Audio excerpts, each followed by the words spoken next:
안녕하세요. 오늘은 사이버 공격 중에서도 개인, 기업, 기관을 가리지 않고 가장 큰 피해를 일으키는 랜섬웨어에 대해 깊이 알아보겠습니다.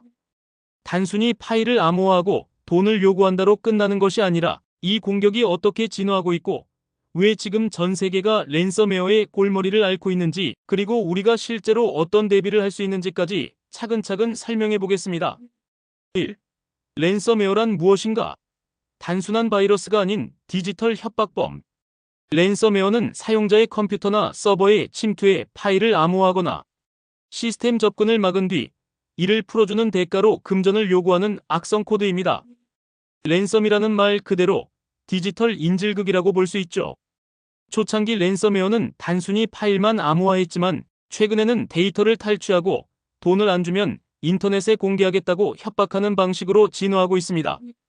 심지어 조직 내부의 고객 정보나 파트너사의 정보까지 언급하며 압박하기도 해서 일종의 사이버 조직 범죄로 발전했다고 봐도 과언이 아닙니다. 2. 랜섬웨어는 어떻게 침투할까? 평범한 순간들이 위험 신호가 된다. 많은 사람들이 랜섬웨어를 특수한 해킹 공격이라고 생각하지만 실제로는 매우 일상적인 지점에서 침투하는 경우가 많습니다. 기업 직원이 평소처럼 이메일을 열었다가 감염되기도 하고 게임 프로그램이나 무료 소프트웨어를 다운로드하면서 몰래 딸려오기도 합니다. 심지어는 USB 한 개로 회사 전체 네트워크가 마비된 사례도 있습니다. 특히 공격 조직들은 지금도 꾸준히 사회공학적 기법이라는 걸 사용합니다. 즉, 사람의 심리적인 취약점을 파고드는 방식이죠. 예를 들어 배송 실패 안내처럼 급하게 보이는 이메일, 계정 비밀번호가 만료되었습니다. 같은 공지, 세금 환급이 가능합니다. 같은 메시지 등 이런 메시지를 클릭하게만 만들면 그 순간 공격이 시작됩니다. 그래서 랜섬웨어는 기술적 공격이면서 동시에 심리전이기도 합니다. 3. 랜섬웨어의 주요 유형 심화 설명. 기본적인 유형에 더해 공격자들은 점점 더 교묘한 방식으로 확장하고 있습니다. 1. 크립토 랜섬웨어.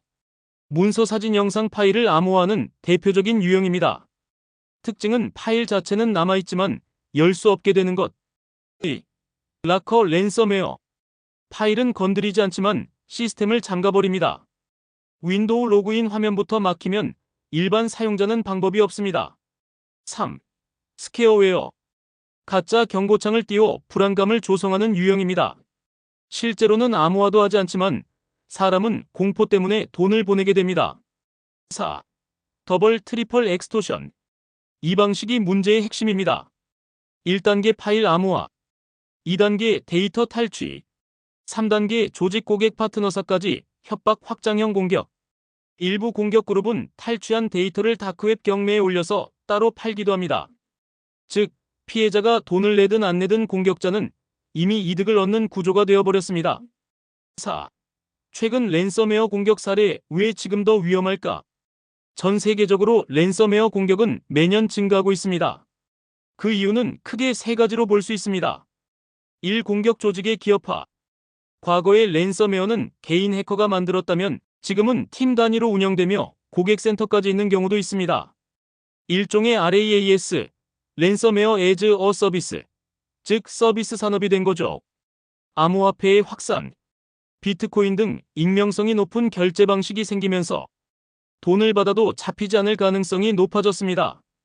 제로데이 취약점의 상업화.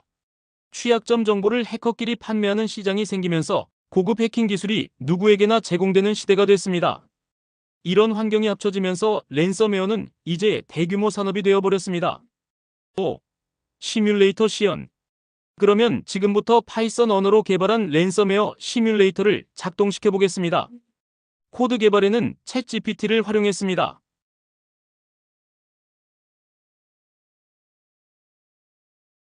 보이는 것처럼 정상적인 텍스트 파일을 준비했습니다. 그리고 프로그램을 실행하면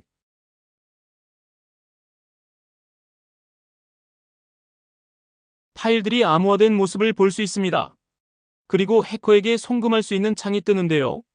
송금을 해보겠습니다.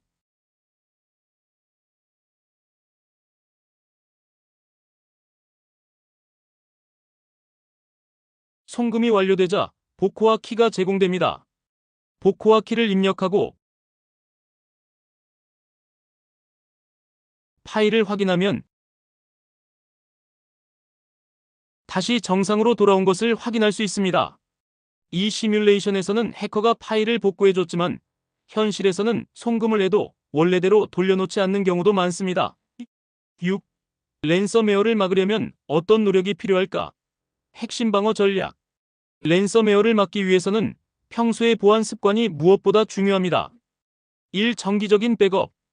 백업만 잘 되어 있으면 공격을 당해도 피해를 크게 줄일 수 있습니다. 특히 외부 저장 장치나 오프라인 백업, 클라우드 백업을 조합하면 효과적입니다. 2. 이메일 링크 경계.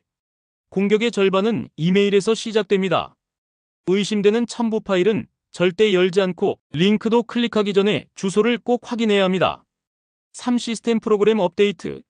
오래된 버전에는 알려진 취약점이 남아있기 때문에 업데이트를 미루는 건 공격자에게 문을 열어주는 것과 같습니다. 4. 조직 환경에서의 고급 방어 전략.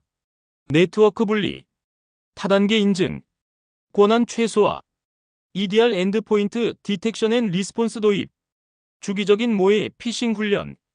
기업과 학교 같은 곳은 한번 감염되면 그 피해가 매우 크기 때문에 이런 다층 방어가 필수입니다. 7. 랜섬웨어 공격당하면 어떻게 해야 할까? 실전 대응. 많은 피해자들이 감염 직후에 당황해서 빨리 복구해야 한다는 조급함 때문에 잘못된 행동을 합니다. 하지만 올바른 대응 절차는 다음과 같습니다. 즉시 네트워크 차단, 감염이 퍼지는 걸 막기, 전문가 또는 보안기관에 신고, 금전 지불 여부는 충분한 판단 후 결정, 복구와 도구가 공개되어 있는지 확인, 포렌식 분석으로 재발 방지 방안 마련. 무조건 돈을 내야 하는 것은 아닙니다. 많은 랜섬웨어는 이미 보안업체에서 복구와 도구를 공개한 사례도 있습니다. 8. 결론. 완벽한 방어는 없어도 피해 최소화 전략은 가능하다. 결국 랜섬웨어는 단 한 번의 실수로도 감염될 수 있습니다. 하지만 작은 보안 습관들을 지키면 피해를 최소화하고 심지어 공격 자체를 막을 수도 있습니다. 이번 영상을 통해 랜섬웨어의 원리부터 실제 공격 방식, 그리고 나와 조직을 지킬 수 있는 실전 방어법까지 보다 현실적으로 이해하는 데 도움이 되셨기를 바랍니다.